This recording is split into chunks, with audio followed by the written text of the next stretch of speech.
கொடுக்கணும். ஏன்னா அதுக்கப்புறம் நம்மளோட லேபர் முன்ன பின்ன போயிட்டு இருக்க முடியாது. அது குயின் மேரிஸ் கல்லூரி மற்றும் அண்ணா யூனிவர்சிட்டியில் முழுமையாக நல்ல வேகத்தில் நடக்கிறது. மூன்றாவது நம்மளோட லயோலா கல்லூரியிலையும் இன்றோ நாளையோ அந்த பணிகள் முடிவடையும். நம்மளோட இந்த போஸ்டல் பேலட் முதியோர்கள் மற்றும் மாற்றுத்திறனாளிகளுக்கு வந்து முதியோர்கள் 4175 பேர் வந்து இதற்கு விண்ணப்பம் கொடுத்திருந்தாங்க. 3770 பேர் தன்னோட விண்ணப்பத்தை அந்த ஓட்டிங் அந்த 67 குழுக்கள் போய் வாங்கிட்டாங்க. 405 இன்று வாங்கும் பணி நடந்து கொண்டிருக்கு. இன்னையோடு அது முடியும். மாற்றுத்திறனாளிகள் 351 பேர் மட்டும்தான் இந்த விண்ணப்பத்தை கொடுத்திருந்தார்கள். அதுல 312 பேர் தன்னோட பூர்த்தி செய்து அனுப்பியிருக்காங்க இந்த ஓட்டிங் பூத்துல. 39 பேர் இன்னைக்கு முடியும். மற்றவங்க வந்து நேரடியாக அந்த நம்மளோட 3726 பூத்துல வந்து ஓட்டு போட விரும்புறாங்க. அதுல அதற்கு தேவையான அனைத்து வசதிகளும் செஞ்சிருக்கோம். காவல்துறை பொறுத்தவரை நாங்கள் வந்து ஏற்கனவே 3 ரிட்டர்னிங் ஆஃபீஸரும் எங்களுக்கு என்னன்னா காவல்துறையில் போஸ்டல் பேலட் நேற்றுக்கு நிறைய பேர் கேட்டாங்க. பர்டிகுலர்லி மத்திய சென்னை ஷெனாய் நகரில் வந்து கொஞ்சம் சவாலாக இருக்கு அப்படின்னு. அதற்கு சவாலுக்கான காரணமே என்னன்னா சில மாவட்டங்கள்லேருந்து அவர்களோட அந்த போஸ்டல் பேலட் இங்க வரல. இங்க பணியாற்றுறாங்க. ஆனா போஸ்டல் பேலட் வேற மாவட்டம் நீலகிரி குறிப்பா அரக்கோணம் பகுதியிலேருந்து வரல. மயிலாடுதுறை நாகப்பட்டினத்திலேருந்து நேற்றை மத்தியானம் தான் வந்தது. அதை பிரிக்கும் டிலே ஆனதுனால சில காவலர்கள் வந்து செல்லக்கூடிய ஒரு அவங்களுக்கு சிரமம் ஏற்பட்டது. அதுக்கு நாங்கள் வந்து வருத்தத்தை தெரிவிக்கிறோம். ஏன்னா அந்த தேர்தல் நடத்தும் அதிகாரியோட தவறு இல்லை. இது ஒரு கூட்டு முயற்சிங்கிற போது இந்த லாஜிஸ்டிக்கல் சேலஞ்ச் வந்தது. அதனால் நம்ம வந்து அந்த 3 ரிட்டர்னிங் ஆபீசர்ஸும் இந்த பணியை நாளையும் தொடர்ந்து நடத்துவதற்கும் தேவைப்பட்டால் அதுக்கு அடுத்த நாளும் 15th பண்ணி அந்த கடைசி ஆல்டர்னேட்டிவா 16th வரைக்கும் நாங்கள் அதை நீடிக்கிறதுக்கான ஏற்பாடுகள் இருக்கு. பட் இது ஒவ்வொரு நாளா பண்ணுவோம். ஃபர்ஸ்ட் நாளைக்கு, அதுக்கு அடுத்தது தேவைப்பட்டால் நாள் அன்னைக்கு. ஏன்னா 17ஆம் தேதி அனைத்து இந்த தேர்தல் வாக்குகளும் நம்ம வந்து திருச்சிக்கு கொண்டு செல்லப்பட்டு மறுபடியும் மீண்டும் மீண்டும் சென்னையோட வாக்கு சென்னையில் இருக்கும். மற்ற மாவட்டங்களோட சென்னை ஒரு கண்ட்ரோல் சென்டர்ல போய் அங்கேருந்து அந்தந்த மாவட்டத்துக்கு எலெக்ஷன் டேட்டுக்கு 17th அங்க போகணும். அதற்கான ஏற்பாடும் பண்ணோம். அதை குறிப்பிட்டவரை இதுவரை 2403 வாக்குகள் பதிவாயுள்ளது. இன்றைக்கு விறுவிறுப்பாக பதிவாகுங்கிற நம்பிக்கை இருக்கு. அதற்கு கூடுதல் ஃபெசிலிட்டேஷன் சென்டரும் போட்டிருக்கோம். இன்னொன்று ஒரு மாற்றம் என்ன பண்ணிருக்கோம், நம்ம ஏதாவது ஒருத்தர் அவர்களுக்கு நாள் குறித்து அனுப்பப்பட்டிருந்தார்கள். நாள் குறிக்காமலே அவர் எந்த நாட்களிலும் அந்த அவர் அன்னைக்கு தான் வந்திருக்காருன்னா அவரோட பணி நிமித்தத்தை கருத்தில் கொண்டு பிளெக்சிபிளா போடுறதுக்கான 3 ரிட்டர்னிங் ஆஃபீஸரும் முடிவெடுத்திருக்காரு.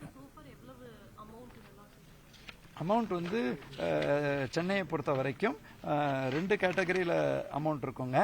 நம்ம 23 கோடி சாரி இதை நான் சொல்கிறேன். நம்மளோட எஃப்எஸ்டி டீம்னு நம்ம சொல்கிறோம். அந்த விரைந்து ஃபீல்டு சர்வேலன்ஸ் டீம், களத்தில் போய் கண்காணிப்பு டீம்னு. அதுக்கப்புறம் ஸ்டாட்டிக் சர்வேலன்ஸ் டீம், அது அந்த பகுதியில் இருந்து வண்டியை நிறுத்தி வாகனத்தை பார்ப்பாங்க. அவங்க வந்து 9.06 கோடி கேஷும் 6.57 கோடி வேல்யூ உள்ள பொருட்கள் சீஸ் பண்ணி ஆக மொத்தம் 15.64 கோடி சீஸ் பண்ணியிருக்காங்க. இது இல்லாம காவல்துறை நேரடியாக ஒரு 61.12 லட்சம் மதிப்புள்ள ட்ரக்ஸ் மற்றும் லிக்கர் பறிமுதல் செஞ்சிருக்காங்க. அது இல்லாம இன்கம் டாக்ஸ் டிபார்ட்மெண்ட் வந்து சுமார் 23.83 கோடி ரூபாய்க்கான கணக்கு. அதுல குறிப்பாக 6 கோடி வந்து எஃப்எஸ்டில இருந்து வந்திருக்கு. அதனால அதை குறைத்து கொண்டு 16.95 கோடி நேரடியா இன்கம் டாக்ஸ் டிபார்ட்மெண்ட் பண்ணிருக்காங்க. சார், இதுவரைக்கும் 70% வாக்கு பூத் ஸ்லிப் வழங்கப்பட்டது சொல்லி சென்னையை பொறுத்த வரைக்கும் 39 லட்சம் வாக்காளர்கள் 30 லட்சம் பேர் கொடுத்துருக்காங்க. மீதி இருக்கக்கூடிய 9 லட்சம் இன்னைக்குல இல்ல அது வந்து அந்த தொடர்ந்து அந்த பணி நடக்குங்க. ஏன்னா அது அதிகாரி. அப்புறம் சிலர் என்ன சொல்றாங்கன்னா அதிகாரி இல்லாம பண்ணக்கூடாது. இன்னொரு ஒரு முக்கியமான வேண்டுகோளுங்க, ஒவ்வொரு தரமும் நாங்க மறந்துடுறோம். எப்பவுமே என்னன்னா சிலர் வந்து அவங்களோட வாக்கு வந்து விக்கிரவாண்டி அந்த மாதிரி அவுட் சைட் சிட்டி இருக்கும். ஸோ எப்பவுமே போன முறை தேர்தல் நடக்கும்போது நான் போக்குவரத்து துறை செயலராக இருந்தேன். அதற்கு போக்குவரத்து துறை இந்த முறையும் மீட்டிங் போட்டு கூடுதல் வாகனங்கள் ஏற்பாடு பண்ணியிருக்காங்க. அது மட்டும் இல்லாம எங்களோட வேண்டுகோள், அன்றைய தினம் கார்த்தால நீங்க சொல்லி வண்டி மேல நடக்கக்கூடிய காட்சிகள் எல்லாம் பல தரம் அரங்கேறும். அதை தவிர்த்து ஒரு நாள் முன்பாகவே இல்லையா ஒரு 2 நாள் முன்பாகவே போனா உங்களுக்கு எளிது. அன்றைய தினம் அது வந்து ஒரு வேண்டுகோளாக நாங்கள் விடுக்கிறோம். அது எங்களோட நேரடி பணி அல்ல, பட் அது எங்கள் சென்னை மாநகரத்தை பொறுத்தவரும் இல்லை.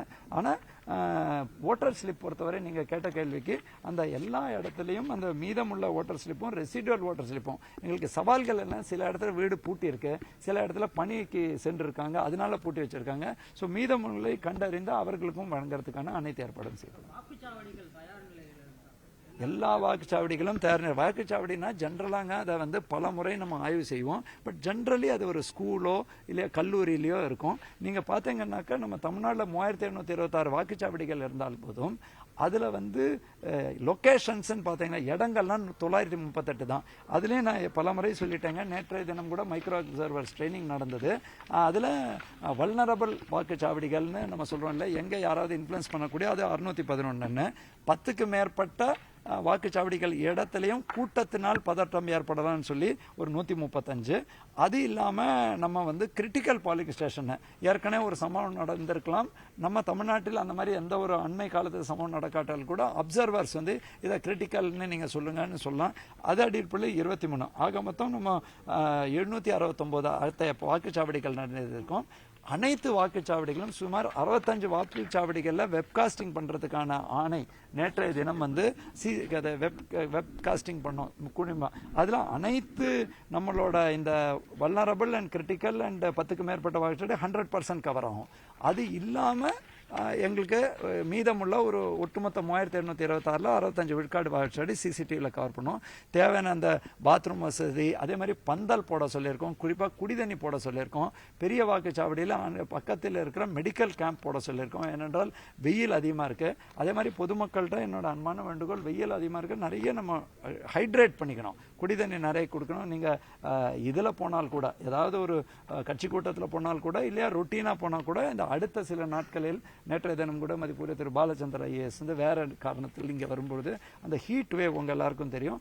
அதற்கும் அன்றைய தினம் அதற்கு முந்தைய தினம் அனைத்து ஏற்பாடுகளும் நாங்கள் செய்கிறோம். இன்றைய தினம் கூட கூடுதல் வசதிகள் இந்த வாக்கு போகும் இடத்துல நாங்கள் அவங்களுக்கு அரேஞ்ச் பண்ண சொல்லியிருக்கோங்க. டெஃபினட்டாங்க முதியோர் மட்டும் இல்லைங்க, நோய்வாய்ப்பற்றவங்க இருப்பாங்க. அப்புறம் முதியோர்கள்னுங்கிற சொல்லும்பொழுது, இப்போ நான் ஏற்கனவே சுகாதாரத்தில் இருந்த அனுபவத்தில் சொல்கிறேங்க, சில சமயம் 60 வயசு இருக்கும், ஆனால் நீல பிரச்சனை இருக்கும். ஸோ அந்த மாதிரி 50-40 வயசு இருக்கும், அவருக்கு அந்த மாதிரி பாதிக்கப்பட்டவர் யாராக இருந்தாலும் அதற்கு முன் உரிமை அளித்து அவர்களை உடனடியாக அனுப்புவதற்கு சொல்லியிருக்கோம். குறிப்பாக அதே மாதிரி வீல் சேரில் வரவங்களுக்கு அந்த ஓட்டர் பாக்ஸ் வைக்கிறோம் இல்லையா, அந்த கம்பார்ட்மெண்ட்டு, அதுக்கு பின்னாடி வீல் சேர் போகிறதுக்கான வசதி, அவங்க பார்க்கக்கூடிய வசதிகள் போன்றவை எல்லாமே அவங்களுக்கு சொல்லியிருக்கோம். இன்றைய பயிற்சியிலே அது சொல்லுவோம். இன்னொன்று மிக சிறப்பான விஷயம் என்னன்னா, 19,411 பேர் எங்களுக்கு தேவை, 14,000 சொச்சம் பேர் தான் தேவைங்க. அந்த பயிற்சியிலையும் 99 விழுக்காடு பீப்புள் வந்தாங்க. வெறும் 19,411 பேரும் வந்துட்டாங்க. ஸோ அவர்களுக்கு சப்ளிமெண்டரி பயிற்சின்னு, 3வது பயிற்சின்னு சில சொல்லுவாங்க, இது 2வது சப்ளிமெண்டரி பயிற்சின்னு சொல்லுவோம். கடைசியாக அவங்க எல்லாருக்கும் இன்னொரு செய்தி என்னன்னா, எது எப்படி இருக்க கடைசியில் என்னன்னா, செக்டார் மேஜிஸ்ட்ரேட்னு 209 போடுவோம், 299 போட்டிருக்கோம். அவங்களோட டீம் காவல்துறையோட இணைந்து ரவுண்ட்ஸ்லேயே இருப்பாங்க. அவங்களுக்கு மேக்ஸிமம் 8லேருந்து 10 பூத்து தான் இருக்கும். ஸ்பேர் ஓட்டிங் மெஷின்ஸ் வச்சுருப்பாங்க. அதுக்கப்புறம் அனைத்து வசதிகளோடு இவங்க தான் இன்றைக்கி 18ஆம் தேதி போய் அந்த பொருளை கலெக்ட் பண்ணி கொடுப்பாங்க, திருப்பி வாபஸ் வாங்குவாங்க. அவங்களுக்கு மேக்ஸிமம்ங்க ஒரு 8லேருந்து 10. நீங்கள் சில இடத்துல நம்ம 135 இடத்துல 10க்கு மேற்பட்ட வாக்குச்சாவடின்னு ஒரே இடம் தான் அவங்களுக்கு இருக்கும். ஸோ அந்த மாதிரி உள்ள பயிற்சி பெற்ற நல்ல பீப்புளையும் போட்டிருக்கோம். நேற்றைய தினம் கூட பார்வையாளர்கள் 900க்கு மேற்பட்ட மைக்ரோ நுண் அப்சர்வர்ஸ்ன்னு சொல்லுவோம், அவங்க நேரடியாக பார்வையாளர்களுக்கு ரிப்போர்ட் கொடுப்பாங்க. அதற்கும் ஏற்பாடு செஞ்சுருக்காங்க.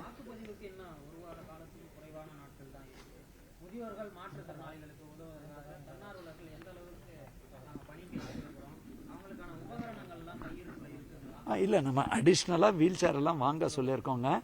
பட் எப்போவுமேங்க இவ்வளோ பெரிய எக்ஸசைஸில் 100 அவுட் ஆஃப் 100 நான் கிளைம் பண்ணுறதும் தவறுங்க. ஒவ்வொரு நாளும் எங்களுக்கு இம்ப்ரூவ்மெண்ட்டுக்கான இது தெரியறது. இம்ப்ரூவ்மெண்ட்னா என்னென்ன இன்னும் இம்ப்ரூவ் பண்ணோன்னு சொல்லி நேற்றைய தினம் கூட 21 வகையான மாற்றுத்திறன் கொண்டவர்கள் எங்களோட சந்தித்து இன்னும் கூட அவங்களோட ரெகுலர் கலந்துரையாடலில் இருக்கும். டெஃபினட்டாங்க இந்த முறை நம்ம அதுக்கு பண்ணோம். எங்களோட ஒரே வேண்டுகோள் என்னன்னா, இவ்வளோ 40,000 பேர் இரவு பகல் பராமல் பண்ணி காவல்துறையோடைய 18,000 பேர் நாங்கள்லாம் பண்ணும்போது, உங்ககிட்ட தேர்தல் ஆணையம் எங்கள் மூலமாக கேட்டுக்கொண்டுவது என்னன்னா, அந்த ஒரு அர்பன் சுணக்கம்னு சொல்லுவாங்க, நகர்ப்புற சுணக்கம் நம்மளால என்ன அப்படிங்கிறத இருந்தால் அதை எங்களை கண்காணித்து சொல்கிறாங்க. நீங்கள் அது தேவையான விழிப்புணர்வு, அதனால்தான் ஆல் அவுட் விழிப்புணர்வு நாங்கள் பண்ணுறோம். அவர்களுக்கு ஒரு நாள் தான் அன்னைக்கு நாள் போய் ஓட்டு போடணும். பட் நீங்கள் பணியாளர்களை பாருங்கள், இரவு பகல் பாருங்கள், அந்த கேண்டிடேட் செட்டிங்கில் நைட்டே பிரேக் கிடைக்காது. அப்படியெல்லாம் பண்ணும்போது உங்கள் சைடில் கொஞ்சம் பேர் இந்த சம்டைம்ஸ் என்னன்னா பார்ட் பிரியும் போது பக்கத்து பார்ட்டில் பேர் இருக்கும். அதற்கு ஃபெசிலிட்டேஷன் சென்டரில் நாங்கள் கைடு பண்ணிடும் அந்த உதவி. ஆனால் கடைசியாக நான் பத்திரிகை மற்றும் ஊடகங்களுக்கு தனிப்பட்ட முறையில் நன்றி கூற கடமைப்பட்டுள்ளேன். எப்போவுமே ஒரு விழிப்புணர்வு, ஒரு மக்களோட ஒரு பழக்கங்களில் மாற்றம் கொண்டது, விழிப்புணர்வுலேருந்து பழக்க மாற்றம் கொண்டுவதற்கு பல்வேறு டெங்குவாக இருக்கட்டும், கோவிடாக இருக்கட்டும், நீங்கள் நிறைய உறுதுணையாக இருக்கீங்க. இந்த தரமும் நான் என்ன பார்த்துருக்கேங்கன்னா, இந்த விழிப்புணர்வு பழக்க வழக்கம் இந்த கடைசி நஜ்ஜு பண்ணுறோம் இல்லையா, ஏன்பா இது வரைக்கும் போடலை, நான் போடுறதே இல்லை அப்படிங்கிற மாதிரி இல்லாமல் அதற்கு நீங்கள் நிறைய எங்களுக்கு ஹெல்ப் பண்ணியிருக்கீங்க. டெஃபினட்டாக இந்த முறை எல்லா முயற்சியும் இருக்கும். ஆனால் ஏற்கனவே சொன்ன மாதிரி இந்த மாதிரி பணிகளில் ஓவர் கான்ஃபிடென்ட்டாகவும் இருக்கக்கூடாது, சூப்பர் கான்ஃபிடென்ட்டாகவும் இருக்கக்கூடாது. அடக்கி நாங்களும் ஹியூமிலிட்டியோட வரும் சவால்களை அவ்வப்பொழுது ஒத்துக்கொண்டு, உண்மையான சவால்களை ஒத்துக்கொண்டு அதை திருத்தணும். அப்படி இல்லை என்றால் கரெக்டான செய்தி உங்கள்கிட்ட கொடுக்கணும். அந்த பணியில் ஈடுபட சொல்லியிருக்கோம். நன்றி.